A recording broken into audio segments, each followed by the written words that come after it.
Bienvenue sur la toute première vidéo test ultra complet, un test Ecovacs. Ecovacs m'a contacté, donc c'est un nouveau partenariat. Donc je suis très heureux d'avoir pu mettre en place ce partenariat avec la marque Ecovacs. Ça faisait longtemps que je voulais tester leurs produits. C'est maintenant chose faite. Je vais pouvoir vous présenter les produits Ecovacs et évidemment vous dire ce que j'en pense. Alors si vous ne connaissez pas la marque Ecovacs, il faut savoir qu'Ecovacs Robotics a été fondée en 1998. Ça fait donc maintenant plus de 25 ans qu'Ecovacs développe et conçoit des produits pour nous faciliter le quotidien. Alors évidemment, des produits robotiques comme les robots aspirateurs, les robots tondeuses, les robots laveurs de vitres, les robots purificateurs d'air. Et puis évidemment, ils se tournent aussi vers les robots dotés d'intelligence artificielle. Donc aujourd'hui, on va tester ce D-Bot T30 Pro Omni. Je vous ai déjà fait le déballage sur ma chaîne secondaire, je vous le mets ici si vous ne l'avez pas vu. Cette chaîne secondaire, elle sera réservée au déballage, au retour d'expérience sur les produits que je vais conserver et utiliser au quotidien, et puis je vous mettrai également des vidéos bonus. Donc n'hésitez pas à vous abonner à cette chaîne secondaire. Et si vous aimez les tests ultra complets, bien évidemment il faut vous abonner à la chaîne, et puis surtout cliquer sur la cloche pour être prévenu lorsque je poste une vidéo. Et puis évidemment, comme d'habitude, pensez à liker la vidéo, c'est juste un clic pour vous, mais pour moi ça m'aide beaucoup.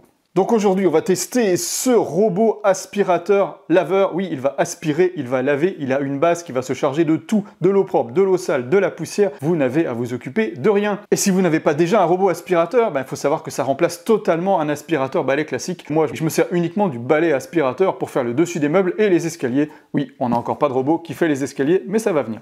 Alors l'avantage d'un robot, c'est quoi? C'est d'abord le gain de temps, puisque vous, évidemment, vous ne passez plus l'aspirateur, vous ne lavez plus le sol, en tout cas plus le lavage quotidien. Évidemment, vous allez peut-être faire un lavage approfondi. Au lieu de le faire une fois par semaine, vous le ferez une fois par mois, parce que le fait de laver régulièrement le sol, il est propre en permanence. Et ça, c'est très bien pour les personnes qui sont allergiques. C'est très bien quand vous avez des jeunes enfants qui sont souvent par terre à quatre pattes. Donc c'est bien d'avoir un sol propre tous les jours, un sol lavé tous les jours, parce que évidemment, vous n'avez pas le temps, vous, de laver votre sol tous les jours. Et puis c'est aussi d'autant plus vrai quand vous avez un animal domestique. Lui, il va ramener de la saleté de l'extérieur, il va aussi perdre beaucoup de poils. Et bien vous allez voir qu'un robot aspirateur permet de gagner beaucoup de temps. Et aussi, quand il y a beaucoup de poils, certains robots, comme celui-ci, savent gérer l'énorme quantité de poils à ramasser. Et justement, c'est l'avantage de ce T30 par rapport à d'autres robots aspirateurs, c'est qu'il va pouvoir récupérer une grande quantité de saleté sans que le petit bac à poussière qui se trouve dans l'aspirateur vienne se boucher tout de suite, et on verra tout à l'heure comment. Et c'est pareil, fini les bordures mal lavées, fini les plinthes mal lavées, fini les coins mal nettoyés. Vous allez voir que ce robot permet de nettoyer vraiment au plus large de la surface. Et puis il va même plus loin que ça, et ça fait longtemps que je l'attendais sur un robot aspirateur, c'est que vous n'allez plus avoir besoin de nettoyer régulièrement la brosse principale autour de laquelle viennent s'enrouler tout un tas de cheveux. Ça vous intrigue? Vous allez voir tout à l'heure comment ça fonctionne, et vous allez voir si ça marche ou pas, évidemment, parce que forcément j'ai testé. Je vous ai fait une vidéo séparée pour ce robot, l'application smartphone, vous la retrouverez dans la vidéo que je vous mets ici, parce que ce serait beaucoup trop long de mettre ça dans la vidéo complète, qui est déjà bien chargée. Allez, j'enlève le carton. Comme je vous ai dit tout à l'heure, le déballage, c'est sur la chaîne secondaire. Donc là, je vais vous parler des caractéristiques et fonctionnalités de ce robot et de cette base. Ensuite, on fera les différents tests. Tests de navigation, tests d'aspiration, tests de lavage, tests de détection d'objets, tests d'auto-nettoyage, etc., etc. Et puis, évidemment, en fin de vidéo, je vous donnerai mon avis sur ce D-Bot T30 Pro Omni, les points positifs et les points négatifs. D'abord, pour commencer, il faut savoir que ce robot, il existe en différentes couleurs. Il existe en blanc, en rose et en noir. Je vous mets les liens dans la description, sachant que le modèle noir, ce n'est pas le modèle Pro, c'est le T30 Omni. Il lui manque deux fonctionnalités par rapport au modèle Pro. Je vous expliquerai tout à l'heure lesquelles.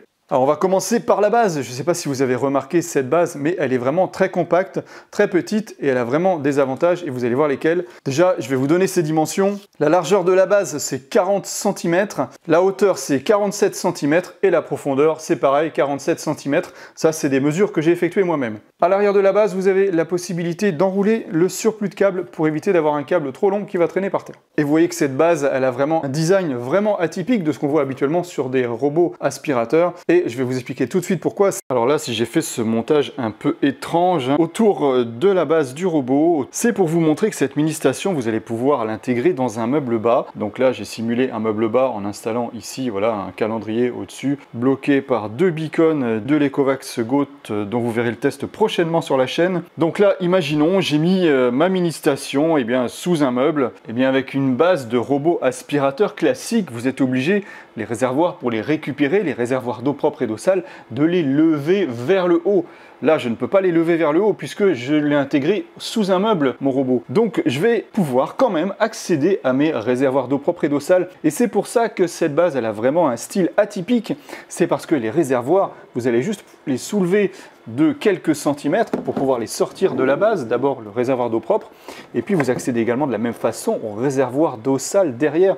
Vous allez pouvoir récupérer vos deux réservoirs sans les lever vers le haut. Donc ça vous permet d'intégrer cette base dans des endroits très étroits, à la fois en largeur et en hauteur. Et la hauteur pour ce test, c'était 53 cm ici, exactement sous les beacons. J'ai pu intégrer donc cette base dans un meuble qui ferait 53 cm de haut. Donc ici sur le devant, on a le réservoir d'eau propre. Vous voyez qu'il est transparent, donc on voit tout de suite s'il y a encore une réserve d'eau suffisante sans avoir besoin de l'ouvrir. On a une capacité de réservoir d'eau propre ici de 4,3 litres. Pour l'ouvrir, on fait comme ça, on a accès tout de suite à l'intérieur du réservoir. Et vous voyez qu'au fond, on a un filtre. Ce filtre, en fait, il sert à filtrer l'eau qui est envoyée à la fois dans la base pour le lavage et à la fois dans le robot pour qu'il puisse aller laver. Je vous en parlerai tout à l'heure. Ensuite, à l'arrière, on a le réservoir d'eau sale. Celui-ci, il est opaque. Évidemment, il se présente de la même façon que l'autre. Et vous avez un flotteur ici qui permet de déterminer si le bac est plein de manière à éviter qu'il déborde. La capacité du réservoir d'eau sale, elle est de 3,7 litres. Ces volumes d'eau, je les ai mesurés, donc il peut y avoir une erreur par rapport à la donnée constructeur. À vrai dire, je n'ai pas trouvé la donnée constructeur, que ce soit dans la notice ou sur Internet. Faut dire que j'ai pas cherché dans la notice. Mais d'ailleurs, je sais même pas où elle est. Donc la base va gérer à la fois l'eau propre et l'eau sale, vous l'avez compris, et puis évidemment elle va collecter la poussière que va lui ramener l'aspirateur robot quand il reviendra sur sa base. Et la poussière, elle va se stocker ici dans ce sac à poussière que vous pouvez changer facilement. Je vous mettrai dans la description des liens pour acheter des sacs à poussière de remplacement. La capacité de ce sac à poussière est de 3 litres, vous allez pouvoir tenir à peu près 3 mois, enfin ça évidemment ça dépend de votre intérieur. Si vous avez un chien forcément il faudra le changer plus souvent. Le vidage de la poussière du robot vers la base prend environ 10 secondes. Et il est effectué soit en fin de cycle ou alors toutes les 15 minutes en fonction du réglage que vous avez fait. Et je vous conseille donc, si vous avez un animal de compagnie, d'activer ce paramètre pour un vidage toutes les 15 minutes. La base, elle lave les serpillères, puisque le robot est équipé de serpillères à l'arrière. Évidemment, je ne vous les ai pas encore montrées. Voilà, la base, elle lave les serpillères automatiquement, donc au fond de la base. Elle les lave avec de l'eau chaude à 70 degrés. Et vous me connaissez, évidemment, j'ai mesuré pour vérifier s'il y avait vraiment de l'eau chaude. Vous le saurez tout à l'heure. La plaque de la base, ici, elle est entièrement détachable. On peut la détacher comme ça. Je vous l'ai montré dans la vidéo du déballage. Donc vous avez cette partie-là qui peut se détacher, et puis celle-là également. Donc vous pouvez l'entretenir très facilement en l'emmenant par exemple dans un évier pour la laver entièrement. Je vous montrerai également tout à l'heure qu'on peut laver cette plaque sans la sortir avec la fonction d'auto-nettoyage de la base. Ensuite, après avoir lavé les serpillères, eh bien, la base va sécher les serpillères à l'air chaud et on a 3 durées possibles, 2, 3 ou 4 heures. Évidemment, j'ai testé aussi cette fonctionnalité dont je vous parlerai plus tard. Ensuite, dans les modèles Pro, donc le T30 Pro Omni blanc ou le rose, pas le noir, il n'est pas pro, vous allez avoir la fonction d'intelligence artificielle qui va relaver automatiquement les zones sales. Comment ça marche? Vous avez un capteur dans la base, quand le robot revient dans sa base pour laver ses serpillères, eh bien l'eau sale remonte dans le réservoir d'eau sale et sur ce trajet, il y a un capteur qui va mesurer la saleté de l'eau. Et il y a 3 niveaux de saleté. Une eau propre, eh bien le robot continue normalement son lavage. Une eau sale, le robot va relaver la zone qu'il vient de faire précédemment. Et une eau très sale, eh bien il va relaver la zone qu'il a fait précédemment, mais il va activer le mode en profondeur pour bien nettoyer cette zone qui a été détectée comme très sale. Le mode en profondeur, ça réduit la distance entre les parallèles que fait le robot lors de son déplacement. Ça le réduit jusqu'à 7,5 cm en mode en profondeur, de manière à passer plusieurs fois au même endroit pour laver en profondeur. Et puis ce qui est vraiment sympa, c'est qu'à la fin du lavage en mode intelligence artificielle, eh bien il vous met sur la carte quelle zone était sale, quelle zone était très sale, il arrive à vous les identifier. Je vous le dis tout de suite, je n'ai pas pu faire ce test parce que moi j'ai une maison qui est relativement propre, donc je n'ai pas eu ce cas-là. Mais sachez que voilà, c'est comme ça que ça fonctionne, vous allez pouvoir voir vos zones sales sur la carte. On pourra trouver en option un kit de raccordement à l'eau courante, donc ça va utiliser l'eau froide, et ensuite vous allez avoir une évacuation d'eau sale automatique, vous n'aurez plus besoin de vous occuper du tout des deux réservoirs. Et puis il y a une autre option qui existe, c'est l'ajout automatique de détergent. On n'a pas de détergent qui est livré avec ce robot, vous pouvez l'acheter séparément, je vous mets dans la description un lien pour acheter du détergent approprié. Et bien avec ce kit d'ajout automatique de détergent, vous ne serez plus obligé d'ajouter un petit bouchon de détergent dans le réservoir d'eau propre, ça va se faire automatiquement. Dans l'application, il est possible d'activer la commande au pied. Veillez bien à ce que dans ce cas-là, les paramètres d'alimentation soient en mode standard et pas en mode d'économie d'énergie. Ça va vous permettre de lancer un nettoyage simplement en touchant le pare-choc du robot avec le pied dans un délai entre 0,3 et 1 seconde. Commence à passer l'aspirateur. Et comme la base n'est pas équipée de boutons, vous allez pouvoir de cette façon-là lancer un nettoyage complet de la surface de votre maison. Et comme la durée minimum c'est 0,3 secondes, s'il y a un choc léger ou un choc accidentel, eh bien le robot ne partira pas, ne quittera pas sa base. Allez, on va s'intéresser maintenant au robot, c'est quand même la partie presque la plus importante.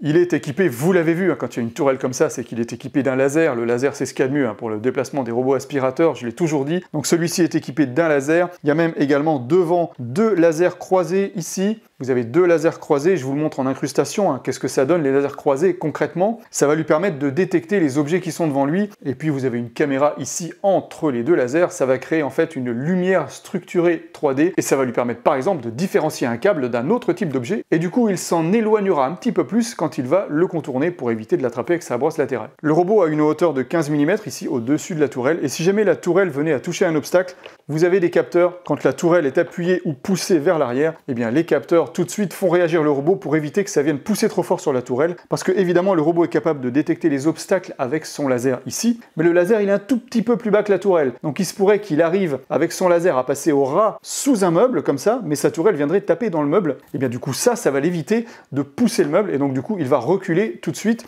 Ça c'est vraiment bien, il n'y a pas ça sur les autres aspirateurs robots que j'ai testés, et j'ai le cas chez moi où j'ai un meuble qui est dans cette configuration, et j'ai été obligé de mettre une petite baguette le long du meuble pour éviter justement que les robots viennent se taper la tourelle dedans systématiquement, mais avec ce robot c'est pas la peine, lui il va le détecter tout seul. Qu'est-ce qu'on a comme autre capteur? On a évidemment sur le côté droit le capteur de suivi de mur, ça lui permet de suivre vraiment le mur pour nettoyer au plus près avec sa brosse latérale et avec sa serpillière. Et puis grande surprise, il y a également un capteur sur le côté gauche. Je pensais que c'était un leurre, que c'était juste pour faire joli, mais il y a vraiment un laser, j'ai regardé avec mon appareil photo, on a vraiment un capteur ici qui permet également de détecter les obstacles qui seraient sur le côté gauche. Je pense que ça peut l'aider quand il est vraiment dans un endroit très étroit pour savoir qu'il est coincé entre 2 murs pour du coup adapter sa navigation. On a évidemment un grand pare-choc qui va aider à détecter les obstacles qui n'auraient pas été vus par son laser et ses capteurs. Vous avez sur le bas du pare-choc ici une baguette caoutchouc qui lui permet de ne pas abîmer les meubles quand il vient au contact. Sur le devant du robot, on a 3 boutons. On a un bouton pour revenir à la base, un bouton pour le mettre en route et un bouton pour un nettoyage localisé d'une surface de 1,50 m par 1,50 m. À l'arrière du robot, on a les 2 contacts de charge, on a une fenêtre infrarouge ici, et on a la même à l'intérieur au fond de la base, ça lui permet vraiment de se stationner droit dans la base. Et on a ici un petit trou, c'est par là qu'est injectée l'eau propre, l'eau froide, attention on ne lave pas avec de l'eau chaude avec ce robot, on lave avec de l'eau chaude uniquement dans la base pour laver les serpillères, mais l'eau qui est transportée dans le robot pour laver vos sols, c'est de l'eau froide. Le réservoir d'eau intégré dans le robot, il a une capacité de 55 ml. Ici on a un petit volet en caoutchouc, ça c'est l'auto-vidage de la poussière va sortir par là pour se retrouver dans le sac de la base. Sur le dessous du robot, on a la fameuse brosse latérale qui va ramener la poussière vers l'intérieur et donc vers la brosse principale. On a 4 capteurs de vide qui vont permettre au robot d'éviter de tomber dans les escaliers ou dans les dénivelés importants. On a 2 roues montées sur ressort ici, ça va permettre au robot de passer des seuils de porte jusqu'à 2 cm. On a des serpillères rotatives ici à l'arrière, et elles peuvent se soulever pour éviter les tapis de 9 mm. On peut évidemment les enlever. Ça tient simplement par fixation magnétique. Et puis vous avez le système True Edge, c'est la serpillière qui va pouvoir se décaler sur le côté pour aller laver vraiment au bord des murs. On va s'intéresser maintenant au dessus du robot. Sur le dessus, on a un bouton pour faire la connexion Wi-Fi, parce qu'on va pouvoir évidemment l'utiliser avec l'application smartphone. Et on a le réservoir à poussière ici, ce réservoir à poussière qui va se vider automatiquement dans la base. Donc la saleté va sortir par ce clapet pour aller se stocker dans le sac d'aspirateur de la base. Je vous montrerai le filtre tout à l'heure quand j'ai fait l'entretien du robot. Et de ce côté-là, on a un petit clapet d'ouverture pour faire circuler l'air lors de l'autovidage. L'air rentre d'un côté et évacue la poussière de l'autre côté. Ce bac à poussière, il a une capacité de 300 ml.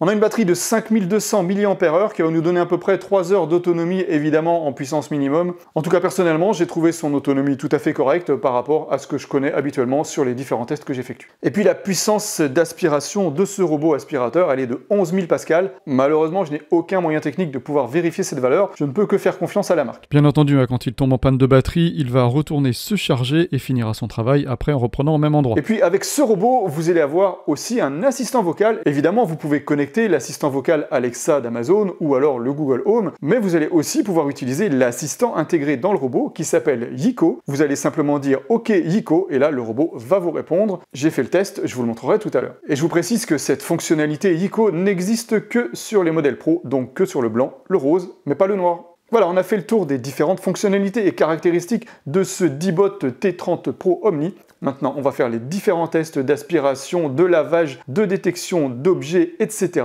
Et puis je vous retrouve en fin de vidéo, je vous donnerai mon avis sur ce T30 Pro Omni, ses points positifs, ses points négatifs. Une fois que vous aurez ajouté le robot dans l'application, il faudra faire une première cartographie. Donc on clique sur cartographier votre maison. OK. Lancez la cartographie. Vérifiez la protection sur l'application. À ce moment-là, évidemment, le robot quitte sa base et il va se promener un petit peu partout dans l'appartement ou dans la maison pour définir toutes les pièces, définir toute la cartographie. On va dire bonjour à son petit copain, l'Ecovacs GOAT G1 2000, le test prochainement sur ma chaîne. Abonnez-vous si ce n'est pas fait.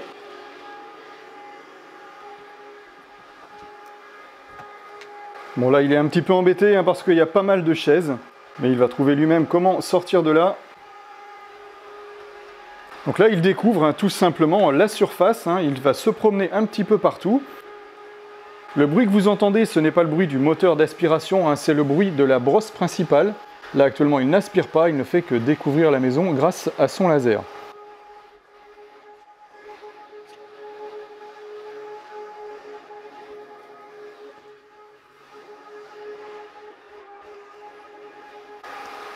Alors pour la première cartographie, je vous conseille évidemment de monter le maximum de chaises sur les tables de manière à ce qu'ils puissent découvrir l'intégralité de la surface correctement. Il ne faut rien laisser le long des murs, il faut enlever le maximum de choses. Ensuite, vous pourrez remettre évidemment vos meubles à leur place. Cartographie terminée. Veuillez consulter les détails dans l'application Ecovacs. Voilà, là il a terminé la cartographie, il retourne à sa base. Et on va regarder en même temps la carte qu'il a créée. Vous voyez qu'il a séparé automatiquement les pièces. Alors la séparation des pièces correspond vraiment hein, à mes pièces. Hein. De ce côté-là, il ne s'est pas trompé. Il a juste oublié les WC ici, qui se trouvent au bout du couloir.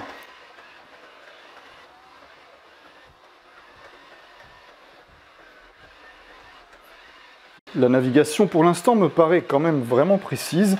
On verra ce qu'il en est après dans le nettoyage réel. Là, il est en train de revenir sur sa base. Il remet en fonctionnement sa brosse principale pour monter sur la base. Je ne sais pas pourquoi il fait ça, mais bon, bref, il le fait à chaque fois.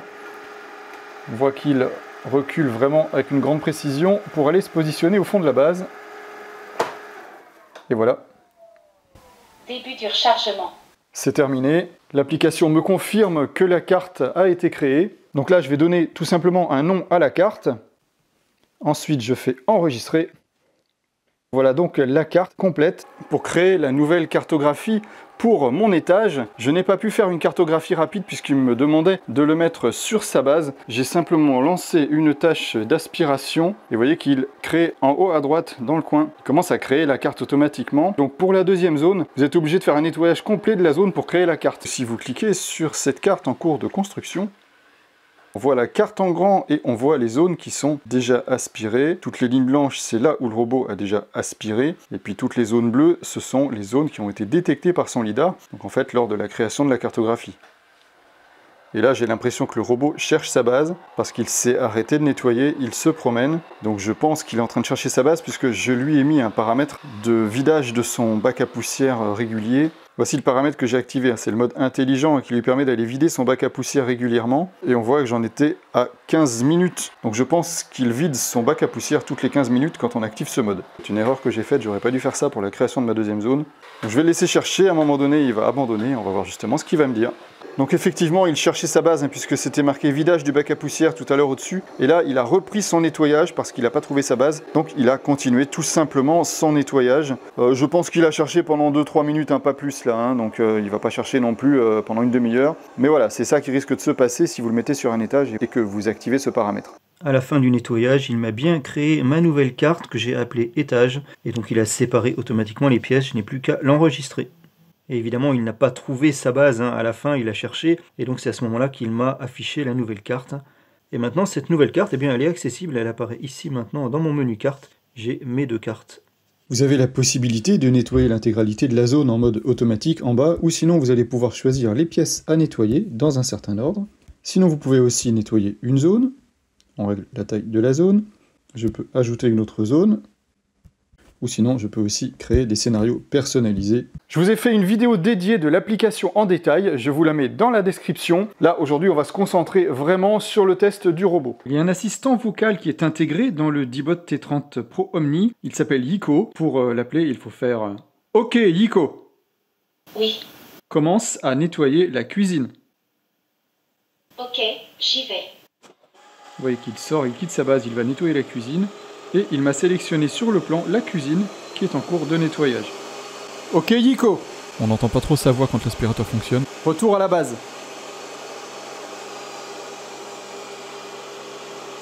Retour à la station. Alors on peut lui dire différentes choses, hein. Moi je lui ai dit commence à nettoyer la cuisine. On peut aussi lui dire nettoie la cuisine. Pareil pour le retour à la base, je lui ai dit retour base et on peut très bien lui dire aussi retour à la station. Ok Yiko, Allez-y. où es-tu? Où es-tu? Je suis ici. Et c'est super pratique réellement, vous allez pouvoir lui demander d'aller nettoyer n'importe quelle pièce sans avoir à ouvrir votre smartphone et l'application. Ça peut être vraiment pratique, surtout pour les personnes qui ne seraient pas équipées du smartphone, hein, les enfants, etc., qui vont pouvoir l'utiliser très facilement de cette façon-là. Allez, on commence tout de suite par quelques tests de navigation pour voir s'il est capable de se déplacer dans les endroits très étroits comme vous le voyez ici. Et j'ai constaté aussi, j'ai des endroits encore plus étroits que celui-ci, où il n'a que 1 cm à gauche et à droite du robot, il est capable parfaitement de passer à l'intérieur. Vous voyez qu'il passe sur le devant de sa base. Quand il lave autour de la base, il vient vraiment au plus proche. La serpillière va vraiment au plus près dans les coins. Et vous avez vu qu'il a fait un léger recul pour aller vraiment au fond du coin avec sa serpillière. Quand il lave près des pieds de chaise, sa serpillière s'adapte automatiquement, elle vient au plus près. Vous voyez que ça permet de laver vraiment très proche des pieds de chaise. Et vous voyez que dès qu'elle rentre en contact, elle se rétracte. Alors le robot est capable de rétracter automatiquement sa serpillière, vous le voyez ici. Et puis aussi, quand il touche un obstacle, eh bien, il y a un système de ressort. La serpillière va rentrer, donc elle ne risque pas de bloquer ni de se casser. Là, je lui ai demandé de laver cette pièce. Vous voyez qu'il baisse ses serpillières. Il la déploie, la serpillière latérale, pour aller laver au plus près des plinthes. On va regarder ce qui se passe quand il va arriver au niveau du tapis. Il relève ses serpillières et il augmente sa puissance d'aspiration lorsqu'il arrive sur un tapis. Ça lui permet de ne pas frotter les serpillières humides sur le tapis. Et en augmentant sa puissance d'aspiration, il vient déloger vraiment la poussière incrustée dans les tapis. Là, il arrive à nouveau sur un tapis. Il a à nouveau levé ses serpillières. Et à la descente du tapis, vous voyez qu'il rabaisse ses serpillières tout de suite. Ce qui ne l'empêche pas, évidemment, parfois, de mouiller un petit peu le bord du tapis. Quand il baisse ses serpillières, vous avez vu que ça a touché un petit peu le tapis. Vous voyez qu'il s'en sort parfaitement dans les zones très complexes, hein. Sa serpillière se rétracte automatiquement quand il le faut, hein, pour éviter d'aller toucher les obstacles. Et même si elle ne s'est pas rétractée, eh bien, vous l'avez vu, hein, avec le ressort, elle se rétracte quand même. Là, il a su gérer parfaitement la hauteur de ce sèche-linge pour passer en dessous. La serpillière sort, se rétracte exactement quand il le faut. Alors même s'il ne passe pas réellement à ras de l'obstacle, hein, puisque je lui ai mis une détection d'obstacle au plus sensible, eh bien, il arrive vraiment à naviguer correctement. De ce côté-là, au niveau navigation, j'ai rien à dire, hein, c'est vraiment parfait, hein. La serpillière, vous avez vu qu'elle s'est rétractée, hein, pour éviter le pied de la table. Ça s'est vraiment fait automatiquement, hein. Ça c'est grâce à son laser et à son double laser frontal qu'il est capable de faire ça. Ici, on a un obstacle complexe, hein, vous voyez des pieds qui sont inclinés, hein, ça c'est vraiment très compliqué pour un aspirateur robot. Vous voyez qu'il gère malgré tout cet obstacle avec une très grande précision. Et là, on voit vraiment la serpillière qui rentre et qui sort, hein, qui suit vraiment la forme de l'obstacle. Mais ça, c'est vraiment impressionnant, hein. Ça, c'est son intelligence artificielle aidée de son laser qui permet de faire ça. On regarde comment il s'en sort quand il y a des miroirs. Est-ce qu'il est capable de les longer ou est-ce qu'il insiste pour passer à travers? Là, on voit qu'il les longe parfaitement et il n'y a pas de souci de ce côté-là. On voit ici les lignes parallèles qu'il fait lors du nettoyage de ma moquette, hein, ce qui montre qu'il y a quand même une bonne puissance d'aspiration. Évidemment, il est aussi capable de détecter les escaliers, hein, puisqu'il a des capteurs de vide. Donc il ne va pas dévaler les escaliers. Il va pas non plus les aspirer, hein, vous attendez pas à des miracles. Hein. Ce robot est équipé du système TrueDetect. C'est le système qui va lui permettre de détecter les objets et les obstacles. Ce système est composé d'une caméra ici au centre, et puis vous avez ici 2 lasers croisés sur le devant qui viennent se croiser comme ça devant pour aider à la détection des obstacles. On va donc tester ici si ce robot est capable de détecter un stylo. J'ai mis un cube qui est plus bas que le robot, donc plus bas que le laser. J'ai mis une télécommande, un câble. Le câble, vous voyez que je l'ai posé comme ça, je ne l'ai pas enroulé. Un câble dans la vraie vie, il n'est pas enroulé sur le sol, il tombe comme il veut. Et ici, on a une chaussette et je vais lancer simplement un nettoyage localisé et on va regarder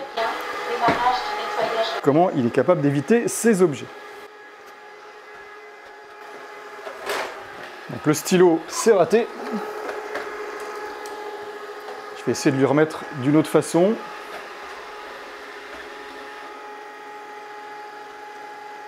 Le câble, c'est bien, il l'a vu, vous voyez que sa brosse latérale ralentit lorsqu'il contourne le câble, de manière à éviter d'emporter le câble avec lui. Voilà, il a évité le câble. Alors évidemment, toutes ces détections d'obstacles, là c'est un petit peu aléatoire, hein, c'est pas du 100%. Ça permet de faire le maximum pour éviter les obstacles, mais il y aura toujours des cas où l'obstacle ne pourra pas être évité. Pour le câble, c'est à peu près réussi. La chaussette, il l'a poussé un petit peu, mais il l'a quand même vu. Vous voyez que sa brosse latérale, elle ralentit. Il la contourne. Je vais lui remettre le stylo un peu plus loin.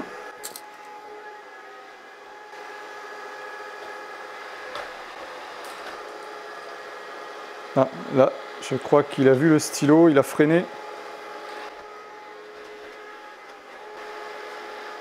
Le cube, c'est bien, hein, donc c'est un gros objet, donc ça, il n'y a pas trop de soucis pour le détecter. On va le mettre par là. Vous voyez, c'est pas du 100%, hein. Parfois il touche un petit peu les objets. Là où il est embêté, c'est quand l'objet il est un petit peu sur le côté.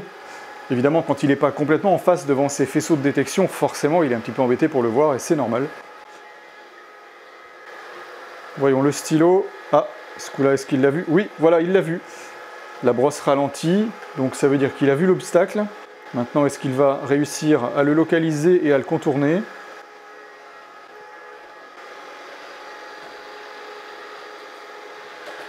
Non, bah là, il a quand même fini par passer dessus.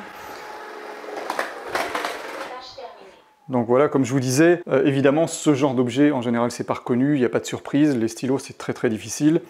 On va tester la télécommande. Voilà, là, il l'a vu un petit peu tard, mais il l'a vu.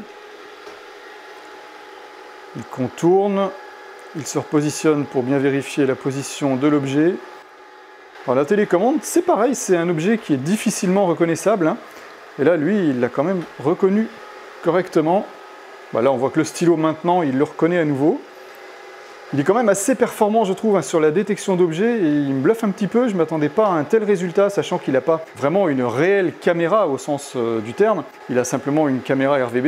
Et là, il effectue quand même un résultat assez impressionnant. Allez, on va pas le laisser continuer plus longtemps. On a vu qu'il détectait correctement ce type d'objet.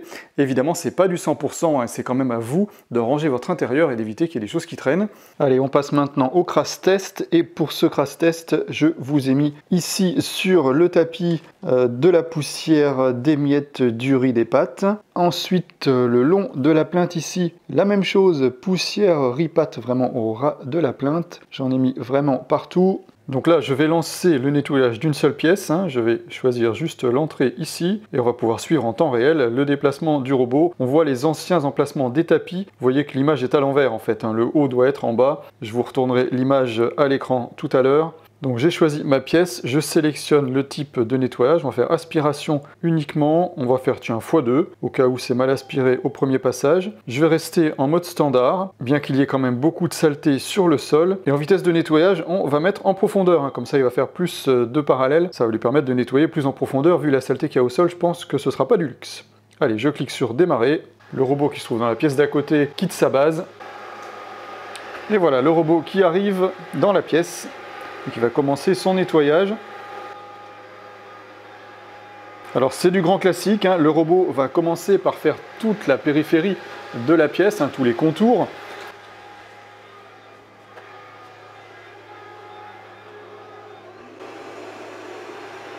Vous avez entendu qu'il a augmenté sa puissance d'aspiration en arrivant sur le tapis, ceci évidemment de manière totalement automatique. Et vous constatez au passage également que le déplacement est ultra précis, il ne cogne pas les murs, il s'arrête, il ralentit. Là, il a touché légèrement le pare-choc.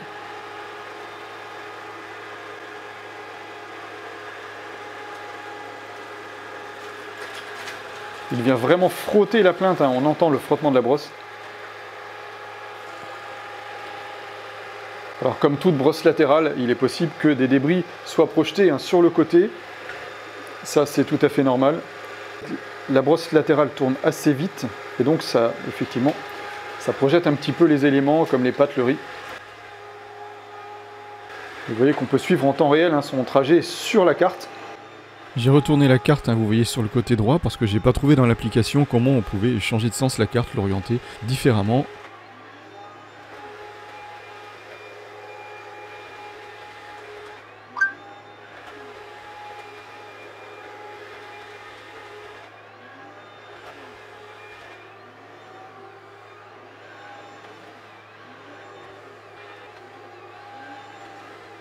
Là, il fait son deuxième passage.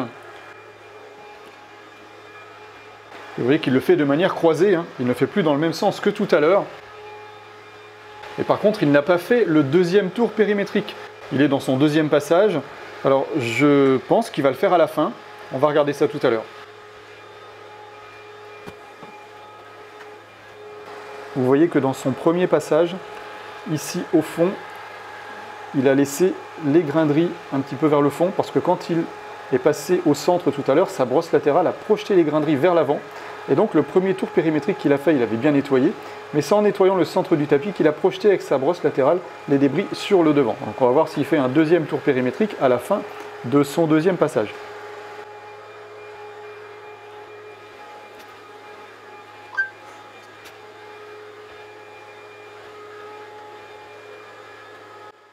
Nettoyage terminé. Retour à la station.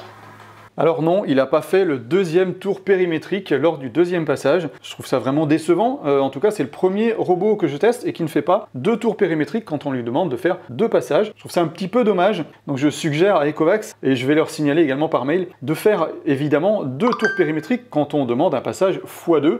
Ce qui est quand même plus logique, et donc ce qui permettrait d'éviter ce qui vient de se passer à l'instant, c'est que, vous voyez, sur le fond, là-bas, il reste ce qui a été projeté lors du premier passage, qui a été projeté vers le bord. Donc du coup, comme il n'est pas passé une deuxième fois sur le bord, eh bien, il n'a pas pu le ramasser. Et puis le long, ici, ben, pareil, hein, comme il en a projeté un petit peu lors de ses passages, au premier tour périmétrique, il avait bien tout nettoyé, mais en nettoyant le centre, il en a projeté un petit peu sur les bords, et donc c'est pour ça qu'il nous reste quelques débris sur les bords. Donc ben, je fais ce qu'il aurait dû être fait, c'est que je vais le relancer une deuxième fois pour avoir le deuxième tour périmétrique. Je lui demande de nettoyer la même pièce, et évidemment il va commencer par les contours.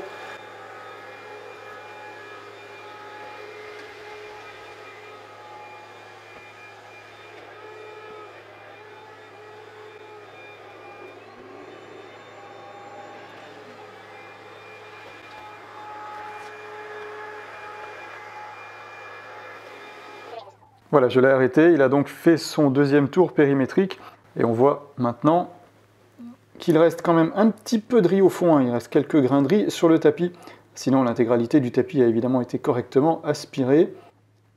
Et ici, hein, le long de la plainte, le long du meuble en bois, eh bien, il n'y a vraiment plus rien. Le nettoyage est parfait, il n'y a rien à dire.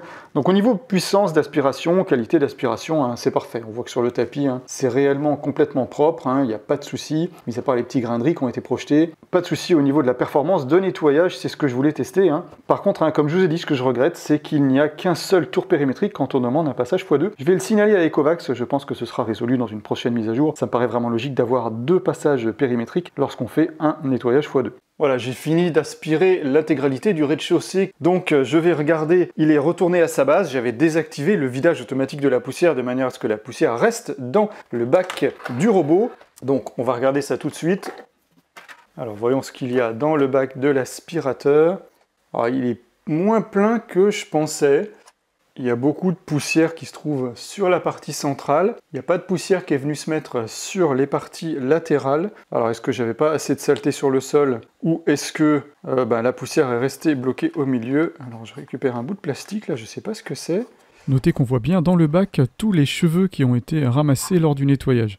Mais il devait y avoir un bout de plastique qui traînait dans la maison. Vous voyez qu'il m'a ramassé un bout de plastique assez imposant quand même.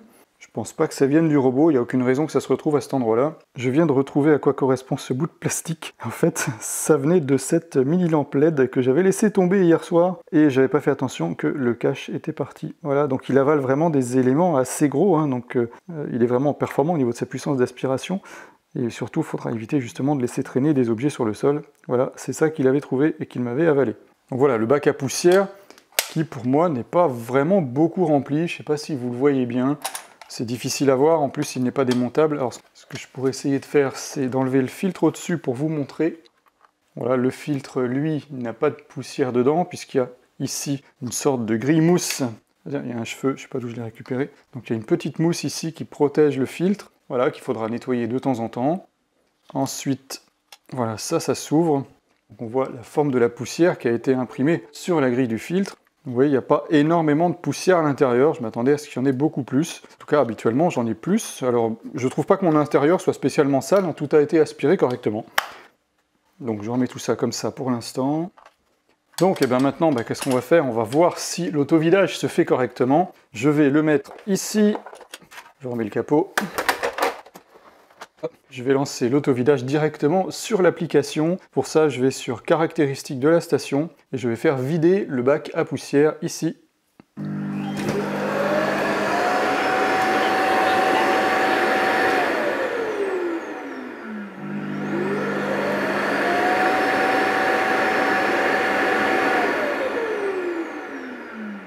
Vous voyez que le vidage est très rapide. Alors ça se fait en 2 fois. Il y a 2 aspirations successives. Donc, bien entendu, après l'autovidage, la poussière se retrouve ici, dans le sac d'aspirateur. Quand on sort le sac, il se ferme automatiquement, comme vous voyez, en tirant ce carton. Et on voit donc effectivement la poussière au fond qui a été aspirée et qui se retrouve donc dans le sac de la base. À noter qu'il y a un petit peu de poussière ici qui s'est retrouvée à l'extérieur. Je pense que mon sac était mal mis, donc je pense qu'il y avait une mauvaise étanchéité au niveau de ce trou ici quand j'ai mis le sac. Donc quand vous remettez le sac en place, positionnez-le bien dans les encoches, poussez-le à fond et essayez de le centrer. On le sent hein, quand il est passé au niveau du trou, centrez-le bien par rapport au trou. On va voir maintenant si c'est efficace et si ça a bien vidé mon réservoir à poussière. Suspense, et oui, voilà, il n'y a plus rien. C'est parfait, absolument plus rien. Allez, un cheveu ici, mais c'est tout. Donc voilà, le réservoir à poussière est vraiment entièrement vide. Comme vous pouvez le voir, c'est parfait. Et on voit qu'il n'y a pas non plus de poussière ici à l'intérieur sur la grille du filtre. Tout a été vraiment complètement aspiré. Et évidemment, vous allez retrouver quand même de la poussière ici, forcément sur cette mousse de protection qu'il faudra nettoyer de temps en temps. Il suffira simplement de l'aspirer avec n'importe quel aspirateur. Donc on va remettre le bac à poussière ici, le capot. Et maintenant suspense, est-ce que le système Zero Tangle qui va permettre d'éviter que les cheveux s'enroulent dans la brosse, il est efficace? C'est maintenant qu'on va le savoir. Je vous rappelle que j'ai aspiré l'intégralité de mon rez-de-chaussée qui fait à peu près 56 mètres carrés de surface aspirable. Et j'ai chez moi, comme vous le savez, une femme et une fille avec des cheveux longs. Et donc ça, c'est vraiment un problème dans mes aspirateurs robots. Et on va donc regarder. Ah, ça se présente plutôt pas mal. Et là, c'est vraiment une excellente surprise. Il n'y a absolument aucun cheveu dans la brosse principale. Et ça, c'est une surprise oui et non en fait, puisque j'avais remarqué qu'il y avait le système de peigne ici au fond, et je vais vous le montrer de plus près tout de suite. On voit bien comment les peignes ici viennent récupérer les cheveux qui pourraient être enroulés autour de la brosse. Voilà, ça évite tout simplement que les cheveux s'enroulent. En fait, les cheveux sont rattrapés tout de suite par le peigne ici et passent directement dans la bouche d'aspiration qui se trouve derrière. Donc ça, c'est parfait, le système Zero Tangle fonctionne bien. Alors, j'ai eu peur quand même parce que la première fois que je l'ai retourné, j'ai trouvé énormément de cheveux enroulés dans la brosse. Et cette première fois, c'était tout simplement après la première cartographie. J'ai retrouvé énormément de cheveux enroulés dans la brosse. Je pense que pendant sa cartographie, comme il n'aspire pas, et que cette brosse-là, comme elle tourne pendant la cartographie, eh bien, elle est venue ramasser en fait tous les cheveux, mais comme il n'y avait pas d'aspiration, ils sont restés dans la brosse et ils se sont enroulés. Mais là, vous voyez, en fonctionnement normal, en mode aspiration, eh bien il n'y a pas de cheveux qui viennent rester dans la brosse. Et ça, c'est super. Et puis la bonne nouvelle également, vous voyez que la brosse, je vous en ai parlé dans mes précédents tests d'autres robots, elle vient en recouvrement de la brosse principale, la brossette latérale ici, celle qui ramène les saletés vers la brosse principale, elle vient en chevauchement. Ça veut dire que dès qu'elle attrape un cheveu, le cheveu vient directement dans la brosse principale et donc on n'a pas de cheveux qui viennent s'enrouler ici autour de la brosse latérale. Allez, je suis menteur, il y en a un. Voilà, il y en a juste un, il est là.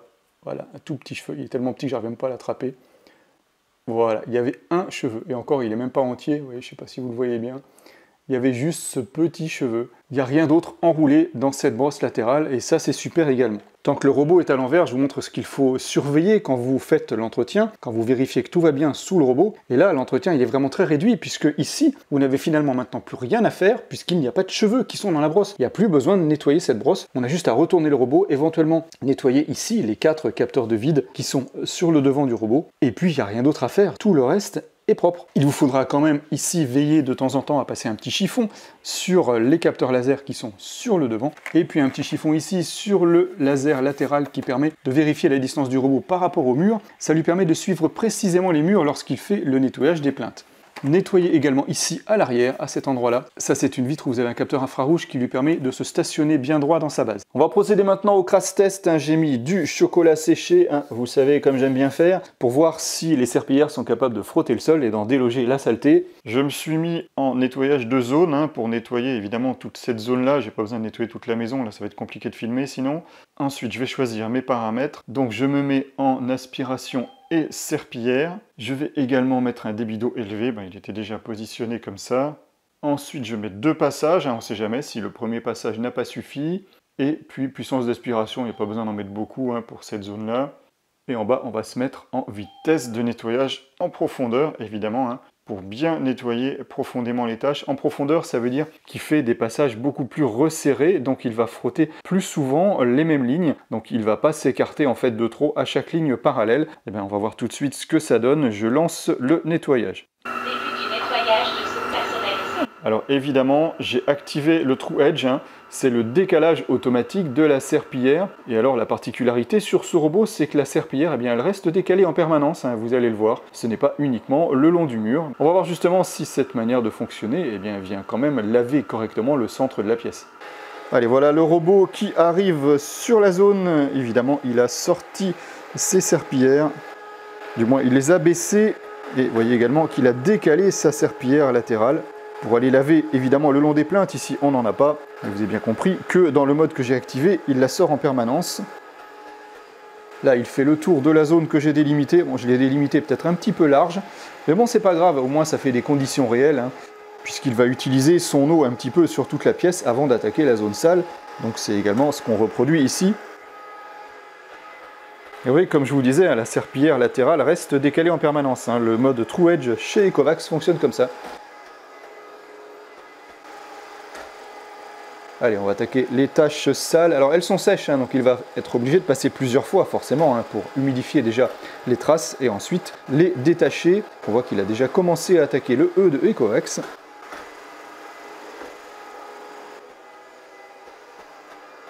C'est plutôt pas mal. Est-ce qu'il va tout faire en une fois ou est-ce qu'il va être obligé de passer plusieurs fois? C'est ça qu'on va voir également. En tout cas, on voit vraiment qu'il frotte le sol, puisqu'il a vraiment réussi à décaper les traces sèches. Les traces sèches, ça c'est facile à dire encore.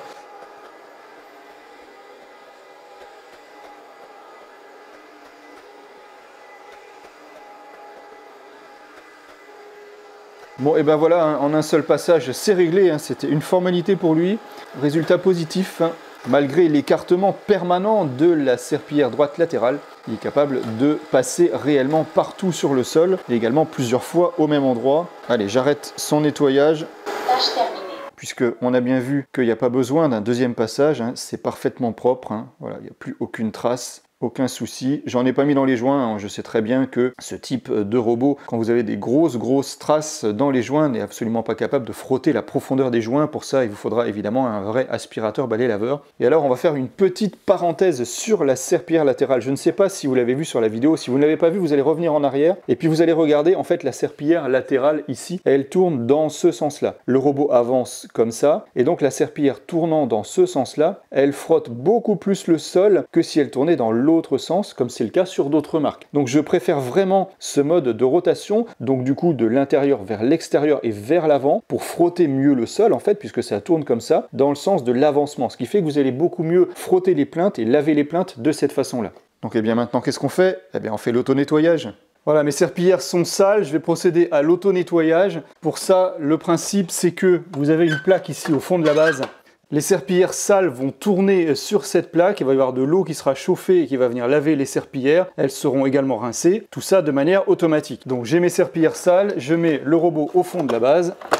Je vais lancer le nettoyage des serpillières manuellement avec l'application, mais il faut savoir que quand le robot a terminé son lavage, il retourne lui-même à la station pour faire automatiquement l'auto-nettoyage. Là, je voulais vous montrer l'état des serpillières avant qu'elles soient lavées, donc je lance l'auto-nettoyage manuellement en cliquant ici. Démarrage du nettoyage des panneaux de lavage. Donc là, ici, le niveau d'eau va baisser, de l'eau va être prélevée pour être envoyée sur les serpillières. Ensuite, l'eau est chauffée et les serpillières sont frottées. Ensuite, l'eau sale, elle est réaspirée automatiquement, vous l'avez entendu. Il y a plusieurs lavages et aspirations successives de l'eau qui sont effectuées. Ça dure 2 à 3 minutes, j'ai pas vraiment mesuré. Alors, on va essayer de mesurer la température de l'eau, je sais pas si je vais y arriver. Hop, je l'arrête en cours. Ah, il m'a déjà aspiré l'eau. Alors c'est bien, c'est que j'arrive à mesurer la température pendant qu'il travaille. En fait, il continue à faire son auto-nettoyage parce que je l'ai sorti pendant qu'il travaillait et en fait, il continue d'envoyer de l'eau chaude et de la réaspirer. Ça me permet de mesurer la température, ça c'est bien. Donc vous voyez qu'on n'est pas loin des 60 degrés, on a réellement un lavage à l'eau chaude et ça c'est génial. Allez, je le remets dedans pour qu'il continue de laver ses serpillières normalement. Donc là, le lavage est terminé. Le robot passe automatiquement en mode séchage des serpillières. On le voit ici sur l'application. Donc le séchage, évidemment, se fait à l'air chaud. Et ça va durer pendant 2, 3 ou 4 heures en fonction du réglage choisi dans l'application. Dans le réservoir d'eau sale, évidemment, on récupère l'eau sale. Donc on voit mon eau avec mon chocolat. Voilà, on est arrivé au bout des 2 heures de séchage. Il s'est arrêté. On voit déjà que les serpillières sont propres. On va regarder si les serpillières sont sèches. Eh bien, après 2 heures de séchage, les serpillières sont totalement sèches. Il n'y a plus aucun résidu d'humidité. Allez, très légèrement. Ouais, c'est vraiment très léger. Donc pour un séchage total, je vous conseillerais peut-être les 3 heures. On va le remettre 1 heure de plus pour un total de 3 heures. On va voir ce qui reste à ce moment-là. On va en profiter pour regarder la consommation électrique du robot quand il est sur sa base. Là, il est en train de charger, en train de finir la charge. Il est à 100%, la charge est quasi terminée. On a 8,5 watts environ. Je vais lancer le séchage. Démarrage du séchage à l'air chaud. Et là, la consommation monte à 83 watts. Donc on a environ 75 watts de séchage réellement. Là, donc on est à 82, sachant qu'il y a à peu près 8 watts de charge du robot en plus. Donc c'est pas énorme comme consommation, mais bon, c'est quand même à prendre en compte. Vous allez avoir cette consommation pendant 2, 3 ou 4 heures. Allez, on arrive à la 3e heure de séchage. On va regarder vite fait si les serpillières... Là, ce coup-là, les serpillières sont totalement sèches. Température des serpillières, 35 degrés. Température dans la base. Donc on a réellement un séchage à l'air chaud. Quand le robot est chargé et est en veille profonde, vous voyez qu'il y a un pas de voyant allumé à la fois sur la base et sur le robot.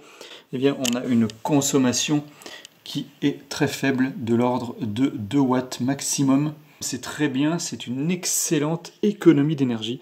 Pensez à activer le mode d'économie d'énergie dans l'application. La base a une fonction d'auto-nettoyage. On y accède ici en cliquant sur caractéristiques de la station. Ensuite, on monte l'écran vers le haut et on clique sur auto-nettoyage de la station. On nous explique exactement comment ça va se passer. Donc là, je vais lancer l'auto-nettoyage en cliquant sur le bouton. Le robot quitte la base.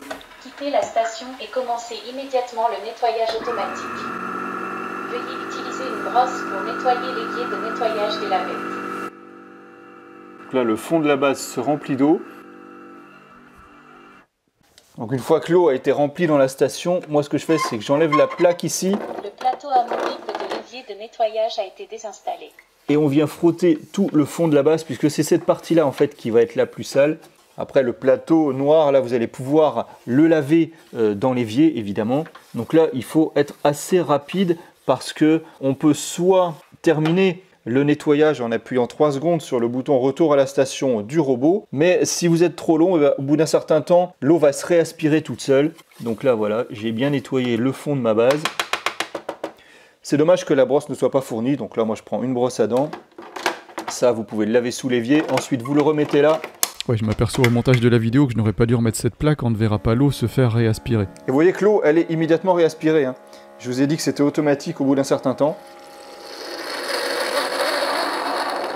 Et vous entendez l'eau qui remonte dans le réservoir d'eau sale. Et là on vérifie, effectivement toute l'eau a été réaspirée. Vous pouvez évidemment terminer le nettoyage avec un petit sopalin. Pas assez d'eau propre, veuillez vérifier. Quand il y a un défaut sur la base, vous avez également le signal lumineux sur la base qui s'allume. Vous voyez, signal rouge, parce que mon réservoir d'eau propre est vide. Voilà, j'espère que vous avez apprécié en découvrir plus sur ce Dibot T30 Pro Omni. Si c'est le cas, ce serait vraiment sympa de liker la vidéo parce que c'est vraiment beaucoup de travail de faire un test de ce genre-là. Je vous mets en description le prix de ce Dibot T30 Pro Omni. Vous verrez qu'il est vraiment pas cher par rapport à toutes les fonctionnalités qu'il intègre. Et puis évidemment, je vais vous donner mon avis sur ce robot. Ce robot, j'ai vraiment apprécié de l'utiliser. J'ai eu du mal à m'habituer évidemment à l'application Ecovacs que je ne connaissais pas. Mais finalement, je l'ai trouvé à la fin un petit peu plus intuitive qu'au premier abord. Il a toutes les fonctions que j'attends d'un aspirateur robot équipé d'une base. Il a de l'eau propre, de l'eau sale, la récupération de la poussière, le lavage des serpillères à l'eau chaude, le séchage à l'air chaud. Tout ça, c'est vraiment important pour moi. Au niveau de la navigation, j'ai trouvé que son laser faisait parfaitement le job, associé évidemment à ses lasers frontaux pour la détection des obstacles. J'ai trouvé qu'il était très méticuleux quand il contourne les meubles, il ne vient pas cogner, il s'approche doucement. C'est vraiment tout ce que j'attends finalement d'un robot aspirateur, c'est qu'il fasse son travail proprement, c'est le cas de le dire pour un robot nettoyeur, mais surtout qu'il le fasse correctement et qu'il ne vienne pas cogner les meubles, frotter les meubles, et en fait voilà tous ces désagréments que je n'aime pas moi personnellement. Chez moi j'ai 2 étages, et puis ce qui est très bien c'est qu'il reconnaît automatiquement la carte sur laquelle je le pose, donc ça c'est vraiment pratique. J'ai pas testé le lavage à l'étage parce que je lave vraiment rarement à l'étage, mais il suffira de lancer le lavage quand il est sur sa base pour la préparation des serpillères, pour que l'eau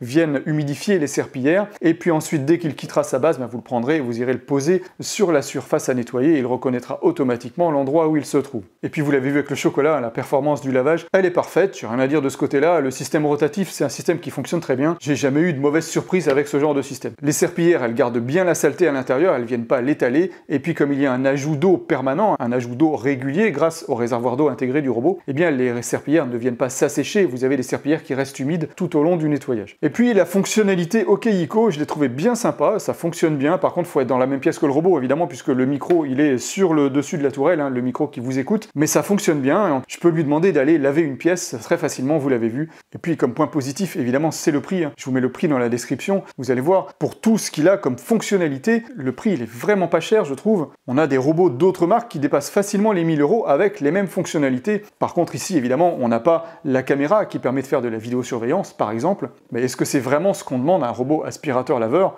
Pas forcément. Et puis cette base compacte, vous l'avez vu, qui permet de se ranger n'importe où, hein, dans des endroits très étroits. Et puis si vous ne l'avez pas vu, c'est le moment de revenir en arrière, faut pas regarder la conclusion en premier. Hein.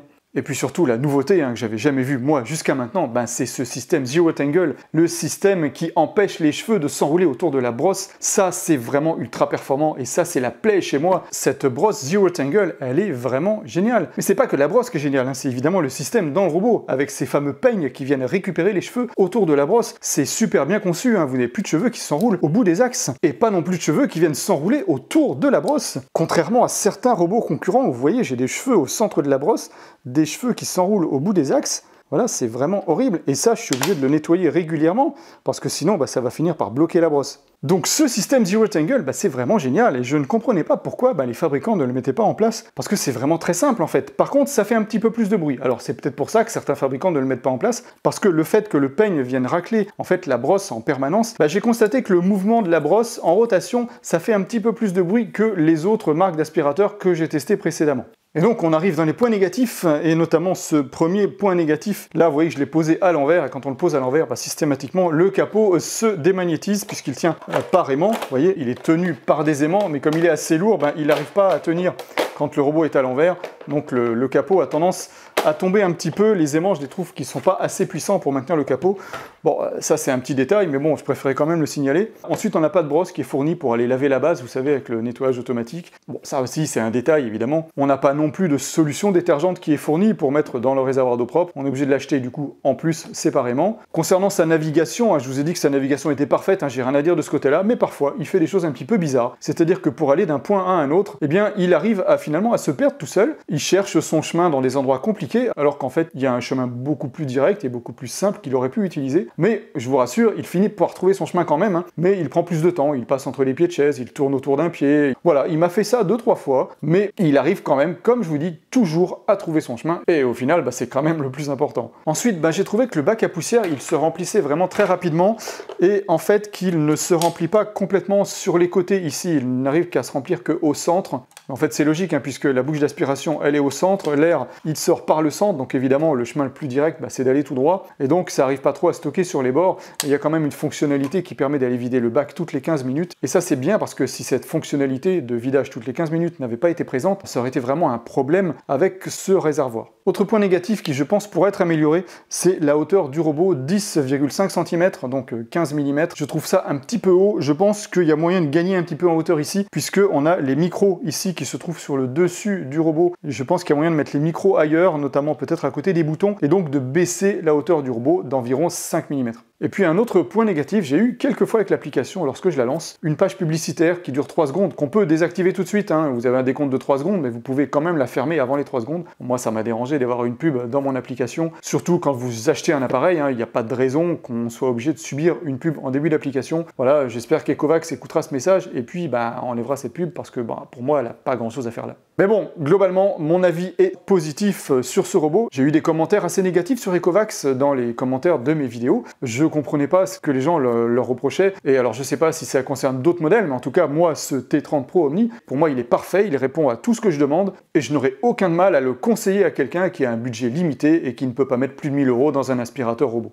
Et d'ailleurs, si vous voulez voir les autres tests de mes robots aspirateurs, je vous mets ici la playlist, cliquez dessus, on se retrouve là-bas.